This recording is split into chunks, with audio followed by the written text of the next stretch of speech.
we are delighted to have been asked to give out this award to someone who everyone in this room recognized as a true industry leader.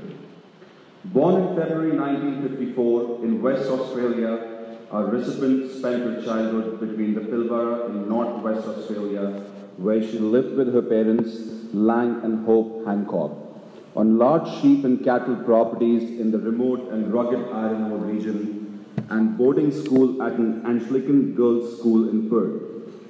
Learning the business from her father and rising through the ranks since becoming executive chairman of the Hancock Prospecting Group in 1992, she has been responsible for the protection and substantial growth of the company group.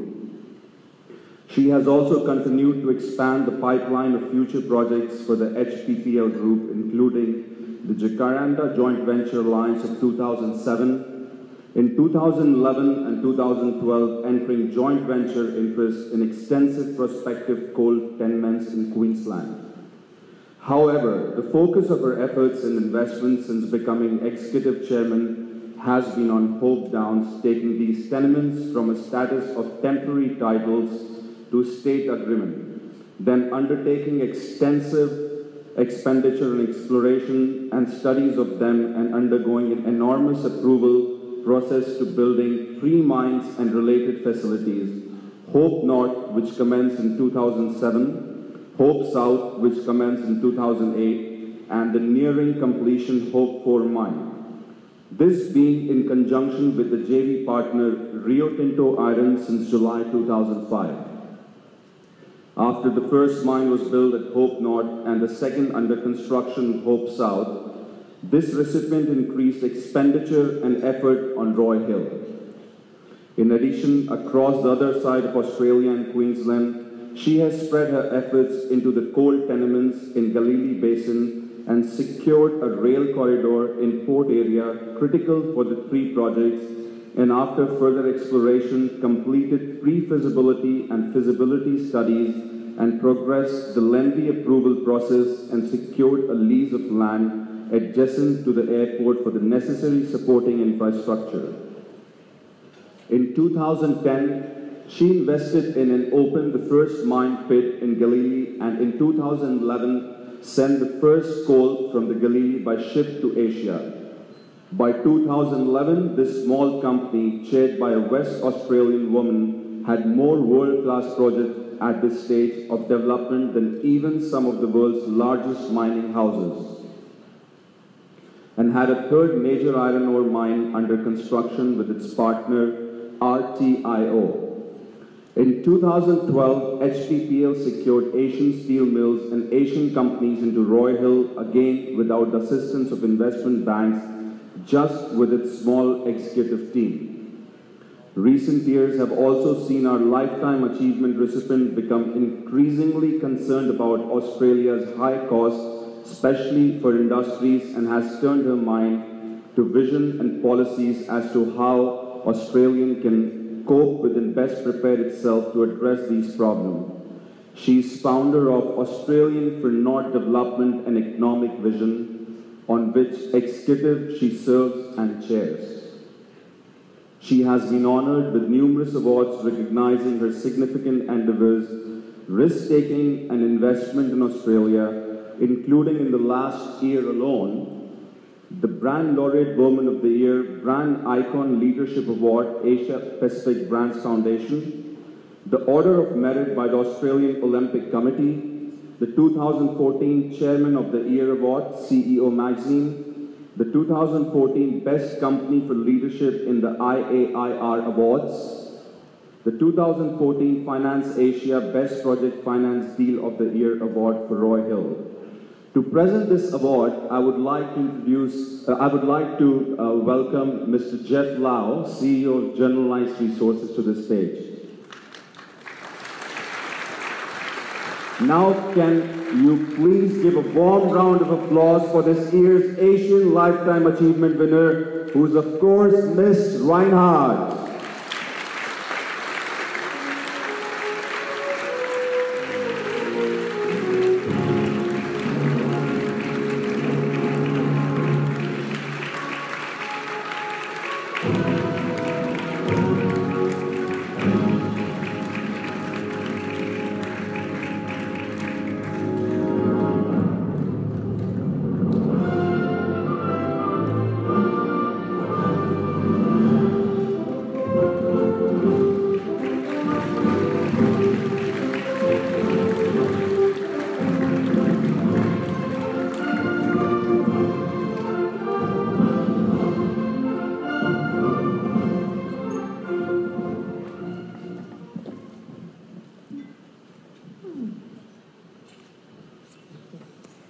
distinguished guests and friends, I'm honoured to have been invited again to speak to you for the leading Pan-Asian mining industry investment event, Mines and Money. Thank you for the opportunity to speak with you this evening. Behind me is a photo of where I spent a happy part of my childhood, as was mentioned in the very kind introduction. The station I loved growing up on, Hammersley Station in the Pilbara, northwest Australia, approximately 750,000 acres. Hammersley Station could fit nearly 3 Hong Kongs into it, or 39 Hong Kong islands. I know I had a great background. Strict and loving, devoted parents, plenty of bush to ride in, and a dad who found lots of iron ore. A great friend since I was young, John Singleton, told me, you know, if your dad hadn't found all that iron ore, you'd have made a really great nurse. But I guess if nursing had been my future, I would not have been here chatting to you tonight. So that's probably enough of my Pilbara background. After my father's passing, a state agreement, as was mentioned, for Hope Downs, and starting 3 major mines with Rio Tinto Iron Ore at Hope Downs, and that's another work and risk story in itself, which boosted the size and capability of our private Australian company. We're into a mega project at Roy Hill in the Pilbara, Australia's best address for iron ore. The monies from Hope Downs have also permitted the advancement of other mineral tenements for a variety of other minerals across Australia, together with increasing pastoral and farming interests. All the naysayers are having a field day, but leaving them aside, Roy Hill is not only a project important to Australia and I believe our Asian partners and contractors, but has had quite a few impressive firsts. You've possibly already heard of our debt financing, the largest in the world for mainland mineral resource project, with financing from 4 Asian ECAs, plus Exim of the USA, plus the 11 largest banks in the world, indeed a grand total of 19 major banks. Plus, thanks to these funds, we have the world's largest bucket wheel reclaimers at both port and operating mine. We're leading the way with our technology at our Remote Operations Centre, ROC, where our headquarters for Roy Hill is, as you can see it on the screen there, and the largest commercial deal between Australia and South Korea in history, and the fastest iron ore loading conveyors in the Southern Hemisphere. And despite many onerous government regulations, approvals, permits, and licences, more than 4,000 of them, and that's not counting even more for construction, will be the largest single iron ore mine in Australia. And we believe with our dynamic schedule, the fastest mine operation to hit 55 million tonnes per annum of product, another first. Now, if only we could do something about that falling iron ore price. Well, we can't. If Australia doesn't supply iron ore, there's other countries who will. So we need to do what we can to cut Australia's high costs, and the even higher Pilbara ones in particular. That's where Australian governments come in, or should come in. They need to recognise soon that they need to come to the party and recognise falling commodity prices and cut the horrific expense of their regulations and compliance burdens. Are they? Big question. Hard to see real progress, and doubt we will, unfortunately, until companies and concerned Australians drive such cutting program. Tough times ahead if we don't do something to reduce unnecessarily onerous government cost burdens. But Roy Hill has never had it easy. Way back in 1992, when I became chair in March 1992 of our private family group, together with my chief GO, Richard Paquet, who you can see on the screen, we visited Roy Hill mid that year after I learnt that BHP had dropped it. Anyone could have done this, and then applied for tenements others chose to drop. The land was open for applications. They just chose not to do our part. When I requested my Australian company to apply, our technical staff, consultants and executives were against Roy Hill. They warned against pursuing in writing. After all, BHP, so experienced and known on the Pilbara, had dropped the tenements. The oil found by BHP was only low grade. Even after we successfully applied for Roy Hill, advice continued to drop the tenements. I was actually the youngest in the company at the time, but I had my father's enthusiasm for Northern Australia. So after my father's passing, we achieved some of the Roy Hill tenements. We couldn't afford all. And even though our company was very short of cash with liabilities and contingent liabilities and litigation to defend, making it worse, we took these on. Almost from scratch, BHP had drilled about 17 holes. Only a few years later, we had to lose half of the Roy Hill tenements we'd applied for, as we didn't have the funds to meet the government obligations. Pity all the money I was, at least in the media, to have inherited from my father's bankrupt estate didn't fall from the sky to assist. But then, with bankruptcy, other than in the media, we all know there ain't money in bankrupt estates. Nor was there in the company, which the media like to reinvent as anything from a 75 million company, ignoring liabilities, contingent liabilities, etc., to make believe billions. Little money was actually a delaying obstacle, but then we had some unexpected beauties. Guess what happened after we'd spent around 100 million over years on exploration, studies and approval processes in good faith?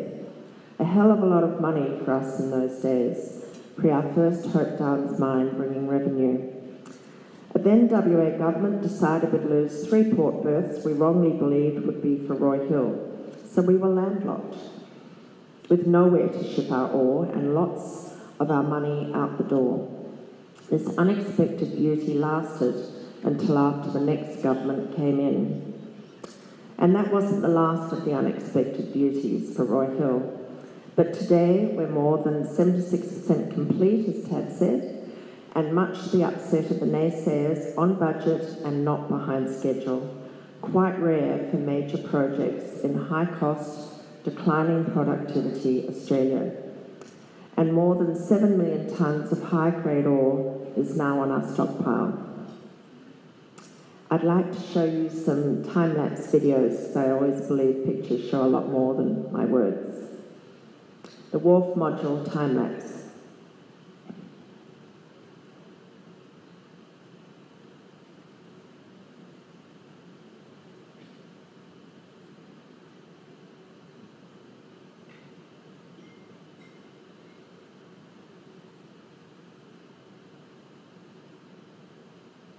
The rail track laying time-lapse with all of our rail is now laid.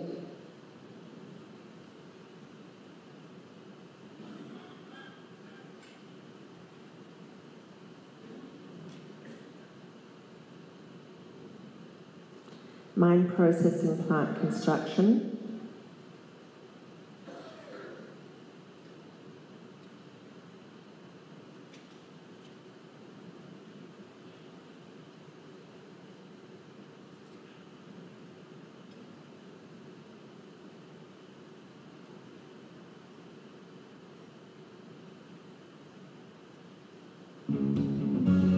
Portland side.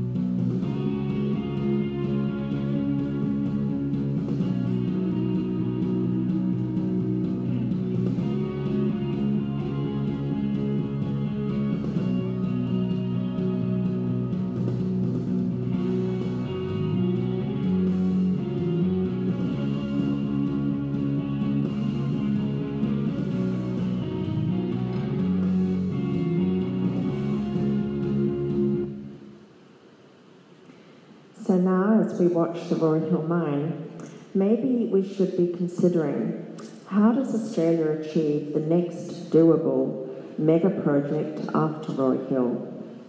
Exploration in Australia is falling. Fewer businesses are opening than at any time in the last decade, and companies are focusing their efforts offshore high-cost Australia. In the realities our country faces, it should be obvious that onerous government regulations adding delays and costs to business must be urgently and significantly reduced. It should be obvious that high-cost Australia, which has mentioned its declining productivity, must be cost competitive overseas or face losing important markets and consequently much-needed revenue. Australia needs to learn more from countries who have been successful in increasing economic growth and raising the living standards of their people.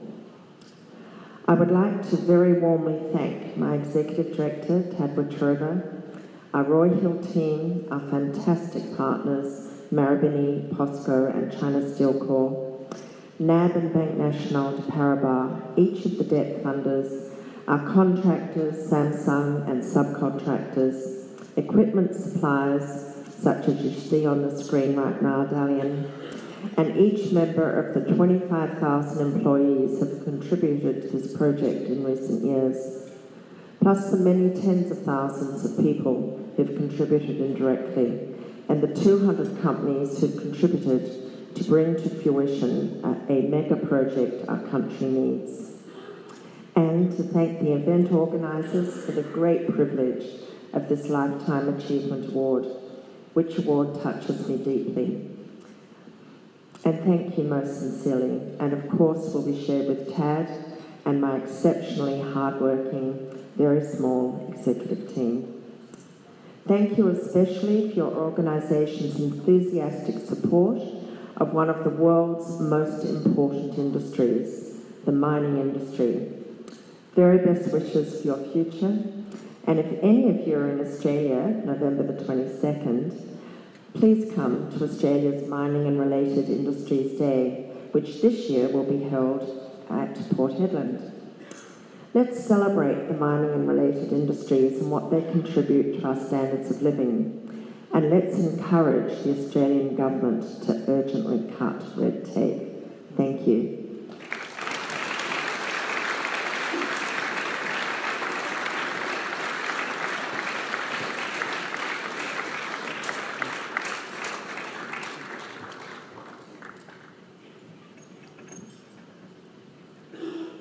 Just while I'm talking, can I ask all the winners to please come onto stage for a final photograph, please? So if you could start coming towards the stage.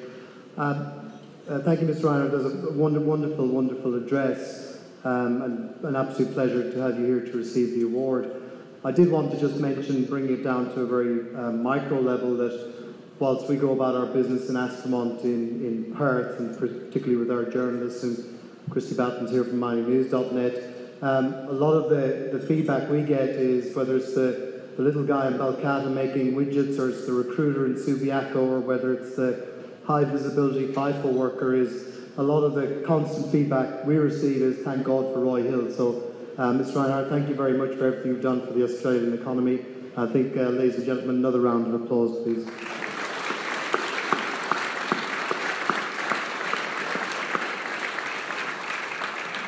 For